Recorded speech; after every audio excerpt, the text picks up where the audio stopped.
Did you know that one of the ways that you can become more successful in life is to realize that everyone you meet is your teacher? Have you ever thought about that? Like the homeless person on the street, or the next door neighbor you can't stand, or your child who's being a real pain in the butt right now, a former partner who now is an ex-husband, ex-wife, former husband, former wife, that they can be your teacher. A parent that you don't get along with, they can be your teacher. A minister that you don't agree with, they can be your teacher.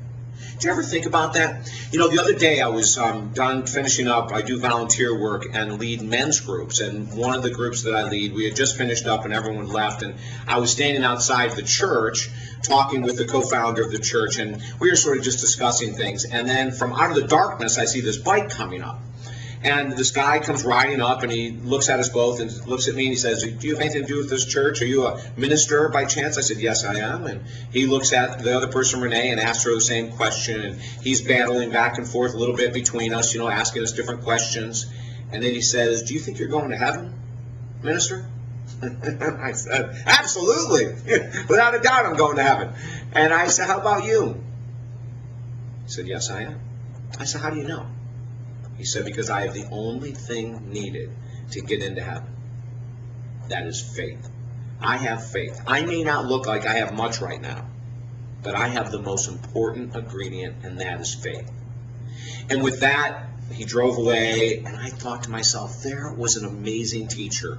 You know, in that moment, any one of us going through any challenge in life, we need a deeper amount of faith. And there, I just found a teacher. I just found someone to remind me. Someone who didn't look like he was going to be a teacher. Someone with no teeth, alcohol all over his breath, dirty clothes, old bike. And that was my teacher. Isn't that amazing? When you think of it this way, every day you walk out of your door, you can be taught and go to the next level. Or you can grab that ego attitude and decide that that person could never teach me anything. They're too young, they're too old, they're too poor, they're too rich, they're in a bad mood, whatever it might be. I want you to think of something differently today. You know, just this morning I spoke to these 200 volunteers at a luncheon that was honoring their work. 200 volunteers that had done the most amazing job in the community, helping the youth that are troubled and helping the elderly that have no one to care for them. I mean, these are just great people sitting in this audience. And I asked them this one question. I said, "Who has been your greatest teacher? Of all the clients you've worked with, which one comes to mind?" And do you know, as I talked to several of them, that the answer surprised them. It's often the person that gave them the most trouble. It's often the person that always smelled bad. It was the person that, and the list goes on and on and on. Who's your teacher today? Are you going to be open to learning more about life through people that could teach us great things, but we may not hear their message because they don't look like we think they should, act like they think they should? Instead, let's do this. Let's all become more successful today by observing that every person in your life, especially those people that push your buttons, are our greatest teachers.